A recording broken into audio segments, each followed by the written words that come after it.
भगवान शंकर पर चढ़ा हुआ जल, शिवजी पर समर्पित किया हुआ जल, थोड़ा सा जल उसमें से बचा हुआ शिव मंदिर से लाया हुआ कुंदकेश्वर महादेव के नाम का जल पीपल के वृक्ष के नीचे चढ़ा देने पर किसी भी ग्रह, चाहे शनि बेकार चल रहा हो, चाहे राहु बेकार चल रहा हो, चाहे केतु बेकार चल रहा हो, चाहे बुध हो, चाहे बृहस्पति हो, कोई भी ग्रह, नवग्रह में से कोई भी ग्रह अगर आपका बेकार चल रहा है, आपने शिव मंदिर में गए, शंकर जी पे चढ़ा हुआ, शंकर जी पे जल समर्पित करा, उसी कलश में थोड़ा सा जल बचा लीजिए और वो जल अगर आपने पीपल के दे दिया है कुंदकेश्वर महादेव के नाम से, ग्रह अपने आप अनुकूल होने लगे। शनि महाराज का भी पांव टूट गया था, टूटा था कि नहीं टूटा था? जब अपनी माता संध्या को लात मारी थी, शनि महाराज ने लात मारी तो पांव टूट गया। शनि महाराज की आंख में आंसू, देवर्षि नारद के पास है, नारद जी मेरा पांव टूट गया, मैंने अपनी मां को लात मारी है। नारद जी बोले तू तो द्रोषी है, तूने अपनी माता को लात क्यों मारी? कुछ करिए। कोई देवता नहीं अपनाया, तब भगवान नारद जी ने कहा शंकर जी के शिवलिंग की स्थापना कर, उसकी पूजन कर। जहां काशी विश्वनाथ के मंदिर आप लोग जाते हो, जिस विश्वनाथ का दर्शन करते हो, ये काशी का विश्वनाथ का प्राण प्रतिष्ठा शनि महाराज ने करी थी। शनि महाराज के हाथ का शिवलिंग है और शिवलिंग की स्थापना कर कर शनि महाराज ने भगवान शंकर से मांगा। शिवजी प्रकट हुए, मांगो शनि तुमको क्या चाहिए? शनि महाराज ने कहा मेरा पांव टूट गया, आप कृपा करिए। भगवान शंकर ने कहा शनि तूने मेरा भजन करा है, जा तेरा पांव तो जुड़ेगा पर पांव में थोड़ी लचकता तेरी बनी रहेगी। दुनिया के लोगों को शनि लगता है और शनि को शंकर लगता है। दुनिया के लोगों को शनि लगता है, शनि को शंकर। इसलिए आज भी नियम है कि काशी विश्वनाथ का नाम लेकर एक काजल की डिब्बी को लीजिए। अगर किसी को शनि लग गया हो, कोई प्रॉपर्टी का काम कर रहे हो, कोई व्यापार करते हो और व्यापार नहीं चल रहा, बहुत अड़चने आ रही है, कोई ना कोई परेशानी पे परेशानी आ रही है, एक काजल की डिब्बी लो, काजल की डिब्बी लो, काशी विश्वनाथ का नाम लो और 21 बार उतारो और उतार कर किसी पेड़ के नीचे तक खड्डा खोद कर उसको दबा दीजिए। आपका काम यूं सफलता की ओर बढ़ना चालू हो जाएगा। शनि की कुदृष्टि समाप्त, 7.5 ढैया समाप्त। तो शिव महापुराण की कथा बड़ा सुंदर बात कहती है कि जीवन में कितनी भी तकलीफ हो, कितना भी कष्ट हो, कितना भी दुख हो, जब हम एक बेलपत्र लेकर भगवान शिव को समर्पित करने के लिए जाते हैं और दिल से, हृदय से, भाव से जब एक बेलपत्र समर्पित करते हैं और एक लोटा जल अशोक सुंदरी पर चढ़ाने के बाद हम देवदिव्य महादेव को जब समर्पित करते हैं तो ये निश्चित है हमारे दुख, हमारी तकलीफ, हमारे कष्ट को मेरा शंभु काटता जरूर है, ये निश्चित था। तो शिव महापुराण की कथा बड़ा सुंदर बात कहती है कि आप लोग तो एक लोटा जल चढ़ाते हो, सारी समस्या का हल, जरा जम के बोलो, सारी समस्या का हल। आप लोग तो एक लोटा जल चढ़ाते हो तो उसका फल तो मिलेगा। भद्राई और उसकी धर्म पत्नी से कह दिया, भद्राई और उसकी धर्म पत्नी कीर्ति मालिनी से भगवान शंकर ने कहा मांग लो तुम्हें जो चाहिए। भद्राई और कीर्ति मालिनी ने हाथ जोड़कर वर मांगा, प्रभु आप ब्राह्मण का रूप रख कर आए थे, आज से आपका नाम द्विजेश्वर महादेव हो। प्रभु एक विनती और है, एक विनती और, आप हमारी परीक्षा लिए और उस परीक्षा में हमको पास कर दिया। मान लो अगर कोई भूलवश भी एक लोटा जल लेकर शिवालय में आ जाए और द्विजेश्वर महादेव का नाम लेकर अगर जल चढ़ाए तो उसको जिंदगी में कहीं अटकाना नहीं, उसको भी पास कर ही दे। परीक्षा परिवार की हो, परीक्षा घर की हो, परीक्षा समस्या की हो, परीक्षा कोई भी हो, अगर द्विजेश्वर महादेव का नाम लेकर एक लोटा जल जो देवादिदेव महादेव को समर्पित करता है, जिंदगी में कितना भी भारी दुख चल रहा है, आप 5 या 7 दिन रेगुलर लगातार प्रैक्टिकल करना चालू करो, भले आज से चालू कर दो। अगर बहुत भारी तकलीफ है, बहुत भारी दुख है, सामने खड़ा है कि ये तकलीफ बहुत भारी है, मिटी नहीं रही, आज से प्रैक्टिकल करना चालू करो। द्विजेश्वर महादेव का नाम लो, एक लोटा जल लो, शंकर भगवान को समझना जरा अच्छे से।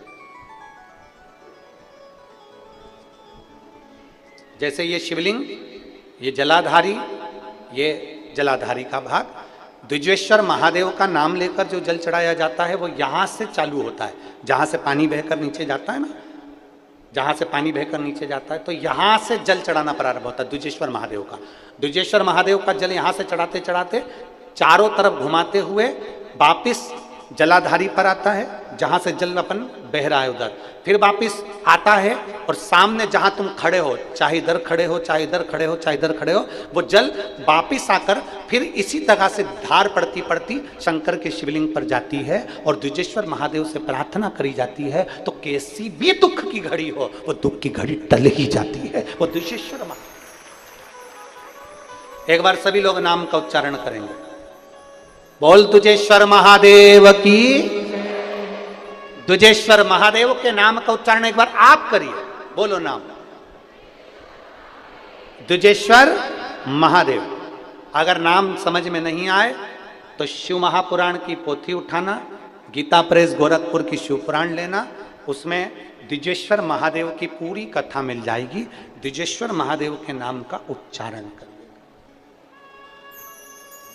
भगवान शिव का एक अवतार द्विजेश्वर महादेव। द्विजेश्वर जिस समय दुख की घड़ी चल रही हो, तकलीफ की घड़ी चल रही हो, कष्ट की घड़ी चल रही हो, बहुत तकलीफ हो जीवन में चल रही हो, बहुत तकलीफ जब जिंदगी में चल रही हो, उस समय पर 2 बेलपत्र और 2 पुष्प,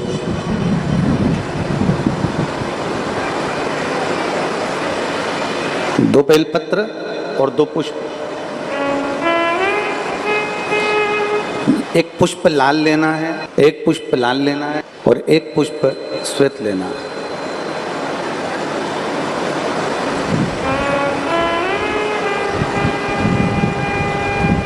जो लाल पुष्प वाला बेलपत्र है उसको अशोक सुंदरी वाली जगह पर समर्पित करना है।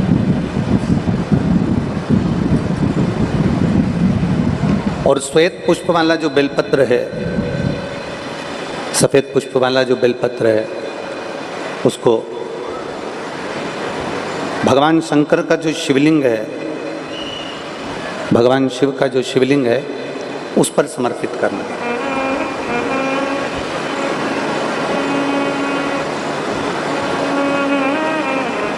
एक जो लाल बेलपत्र, लाल पुष्प का जो बेलपत्र है, लाल पुष्प वाला जो बेलपत्र है,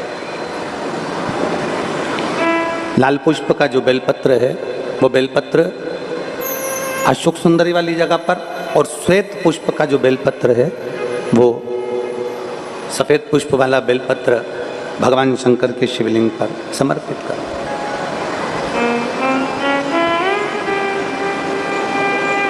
अपने दिल की कामना अपने मन से बाबा से प्रार्थना करो, अपने हृदय से भगवान शिव को कहो और दिल से देवादिदेव महादेव को कह कर आओ, दिल से, हृदय से।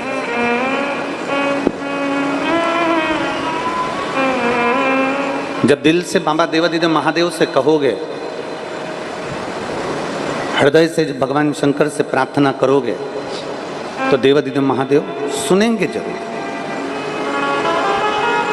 शिव महापुराण की कथा कहती है कि विषम परिस्थिति में, तकलीफ की घड़ी में, विषम परिस्थिति में, तकलीफ की घड़ी में, कष्ट की घड़ी में, विषम परिस्थिति में प्रयास करो कि हम शंकर और पार्वती, शिव और पार्वती को पुकारें। विषम परिस्थिति हम भगवान शंकर और पार्वती जी का स्मरण करें। विषम परिस्थिति में हम देवादिदेव महादेव और माता पार्वती का स्मरण करें। कई लोग कहते हैं कि गुरुजी हम शिव जी को जल चढ़ाते हैं और देवादिदेव महादेव को जल चढ़ाते हैं, तो क्या पार्वती जी को भी जल चढ़ाने जाना पड़ेगा? पार्वती जी को भी जल चढ़ाने के लिए जाना है। शिव महापुराण की कथा कहती है, आप अगर हृदय रखकर जरा ध्यान देंगे, जैसे ये शिवलिंग है, ये जलाधारी है, और अगर आप हृदय रखकर जब हम देवादिदेव महादेव को जल चढ़ाते हैं, शंकर जी को जल चढ़ाते हैं, और वहीं जल चढ़ाते चढ़ाते आप अशोक सुंदरी वाली जगह अर्थात माता पार्वती जी का हस्तकमल और अशोक सुंदरी वाली जगह पर भी अपने जल को थोड़ी सी धार लगा देते हैं तो शंकर और पार्वती दोनों को ही वो जल समर्पित हो जाता है। वैसे तो शिव महापुराण की कथा ये कहती है कि केवल एक देवादिदेव महादेव को जल चढ़ा देने से, शिव महापुराण की कथा कहती है केवल एक देवादिदेव महादेव को जल समर्पित कर देने से 33 कोटि देवता, चाहे फिर उसमें गणेश जी हों, कार्तिकेय जी हों, जगदम्बा अम्बा हो, चाहे नवग्रह देवता हों, चाहे पंचलोकपाल हों, षोडश मातृका हों, 64 योगनियाँ हों, सारे देवी देवता उस शंकर भगवान के शिवलिंग में विराजमान हैं। तो शिव महापुराण की कथा कहती है जब हम एक लोटा जल, जैसे हमने दूसरे दिन की कथा में एक बात कही थी कि अपने पितृदेव, अपने कुल देव, अपने ग्राम देव, अपने स्थान देव, अपने नगर देव, किसी भी देवता का अगर हम स्मरण कर रहे हैं और हमको नहीं मालूम कि हमारा कुल देवता कौन है, हमें नहीं मालूम हमारी कुल देवी कौन है, हमें नहीं मालूम हमारे पितृ कौन है, हमें नहीं मालूम कि हमारे स्थान देवता कौन से हैं, हमें नहीं मालूम कि हमारे खेड़े के देवता कौन से हैं, तो शिव महापुराण की कथा कहती है एक लोटा जल जब हम देवादिदेव महादेव को समर्पित करते हैं तो सारे देवताओं को वो जल प्राप्त हो जाता है और सारे देवता मिलकर हमारा कल्याण कर देते हैं। एक नियम जो विश्वनाथ मुनि ने अपनी धर्म पत्नी को बताया है, 7 नदियों का जल, 7 सरोवर नहीं, 7 पवित्र नदियों का जल, हृदय की बात, एकांत,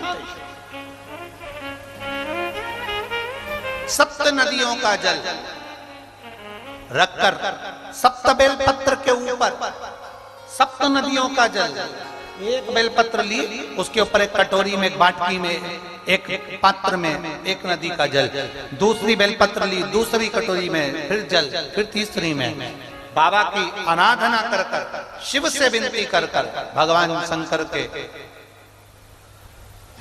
नामों का 108 नामों का जाप कर कर, श्री शिवाय नमस्तुभ्यं कर कर एक कटोरा जहां से पानी बहकर नीचे आता है वहां लगा लीजिए और एक बेलपत्री को उठाकर शिव जी के शिवलिंग पर समर्पित करिए। समर्पित करते समय डंडी का मुख अशोक सुंदरी की ओर हो। अशोक सुंदरी का जगह मालूम है सबको?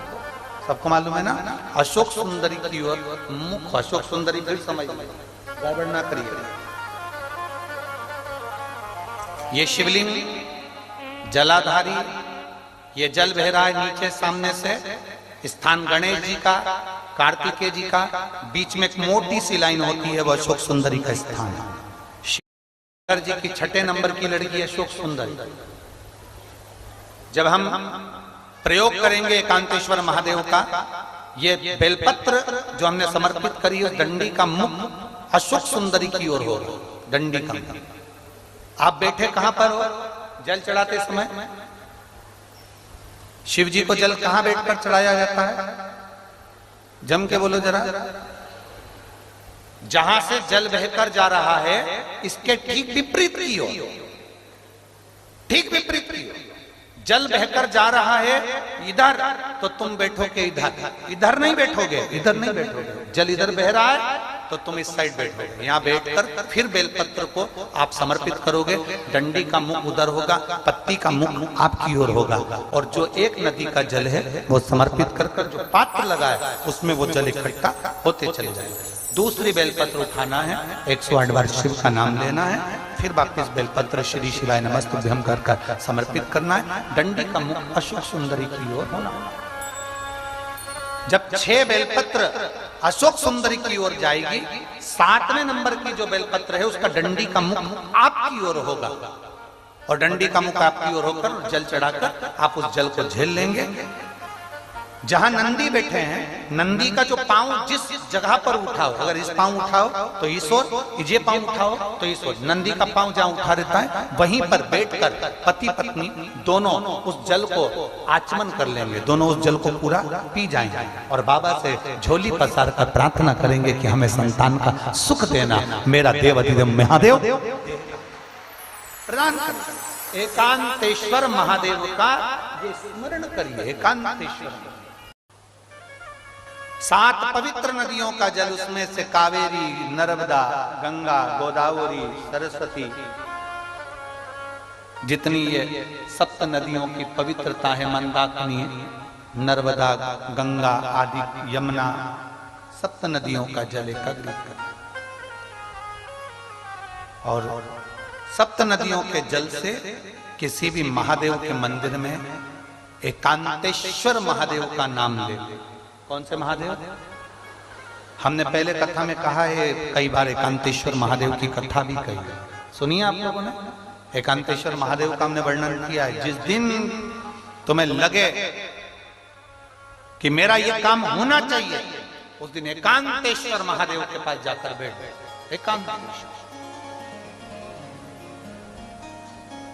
एकांतेश्वर महादेव मतलब बाहर मिलेंगे। ये लोग कहते हैं कि यहाँ नर्मदेश्वर महादेव है, कल हम गए थे दर्शन करने के लिए। इनका कहना है कि ये नर्मदेश्वर महादेव है, पर हमारा जो स्पर्श मात्र से हम जो समझते हैं, हमने ये जाना है कि ये जो धरा है, ये जो भूमि है तारा बाबा की जो कुटिया है, ये शहर से दूर होना चाहिए। अर्थात पहले यहाँ शहर नहीं थी, ये एकांत में थे। एकांत में थी तो यहाँ जो तारा बाबा आराधना करते थे शंकर की, वो शंकर साधारण नहीं होगा, वो एकांतेश्वर महादेव ही कहलाया। एकांत, एकदम एकांत। इनका कहना है नर्मदेश्वर है, वो नर्मदा का शिवलिंग है। शिवलिंग कहीं का भी हो सकता है, पर उसकी एकांतता देखी जाती है, एकदम मौन स्थिर, साथ बैठे,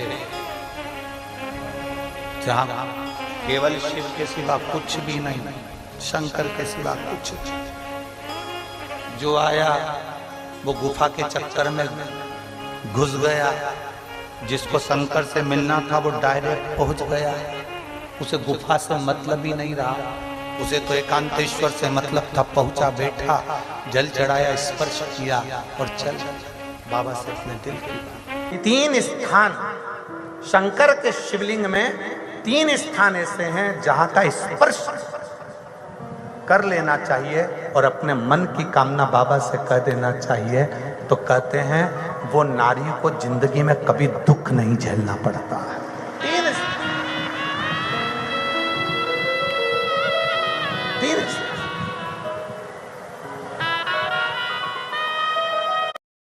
बड़े श्रेष्ठ भाव से समझिएगा जरा। ये शिवलिंग है, यह जलाधारी है, ये उसका जल जाने वाला। इधर कार्तिकेय, गणेश कार्तिकेय का स्थान, बीच में अशोक सुंदरी का स्थान, ये माता पार्वती जी का हस्त कमल, ये भगवान शंकर का शिवलिंग। शिवलिंग के ऊपर जो एक एक बूंद पानी टपकता है कलश में से, वो शंकर जी की 5 लड़कियां, जया, विषहरा, श्यामली बारी, दौतली, देव। 3 स्थान मेरी जीजियों के लिए, मेरी बेटियों के लिए, मेरी माताओं के लिए। पहला, भगवान शंकर का जल जहां से गिरता है उस स्थान पर अपने हस्त कमल को लगाना। दूसरा, जो माता का कटी भाग, माता का हाथ, जो माता का सुंदर हस्त कमल है, उस हस्त कमल पर स्पर्श करना।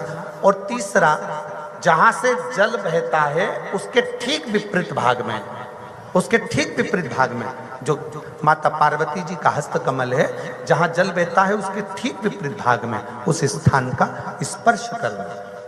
अगर ये 3 स्थान ऐसे हैं, आप माता के, आप शिव जी के मंदिर में जा रहे हैं, भगवान शंकर के मंदिर में जाकर जल चढ़ा रहे हैं, शिव की अर्चना कर रहे हैं, तो 3 स्थान पर मात्र स्पर्श मात्र कर लेने पर, अपनी कामना कह देने पर स्त्री को कभी जिंदगी में दुख नहीं झेलना पड़ता।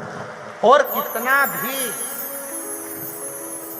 फिर एक प्रैक्टिकल, फिर एक प्रयास करो।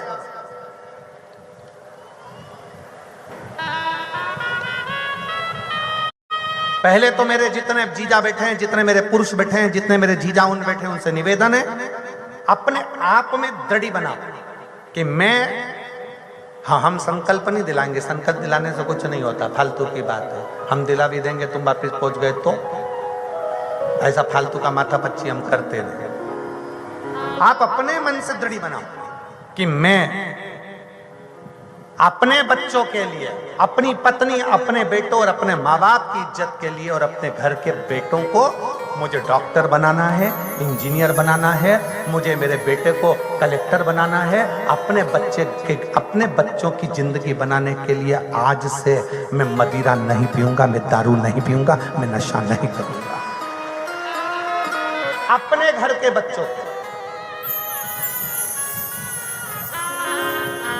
अपने घर के एक संकल्प अपने भीतर आप स्वयं लीजिए। हम नहीं दिलाएंगे, हम ये फालतू काम, क्योंकि हमें मालूम है हम संकल्प दिला देंगे, तुम नहीं छोड़े तो बद्दुआ हमें लगे, का मतलब फालतू। में अगर किसी का तलाक हो रहा है, छूट रहा है, संबंध खत्म हो रहा है, तो आज भी महाराज श्री हरि और हर, इन दोनों का साझा कर यदि नंदी से लेकर भगवान शंकर के शिवलिंग तक, नंदी से लेकर भगवान शंकर के शिवलिंग तक एक मौली, जो लाल पीला धागा होता है ना, जिसको हाथ में बांधते हैं पूजन के टाइम पर, तो वो लच्छा, वो नाड़ा, वो मौली जो है, वो जो बांधने वाला है, नंदी का जो एक चरण खड़ा हुआ है, बाकी का चरण एक आगे का नीचे दबा हुआ है, पीछे का चरण भी दबा है, पर एक नंदी का चरण ऊपर है। उस चरण से लेकर भगवान शंकर के शिवलिंग तक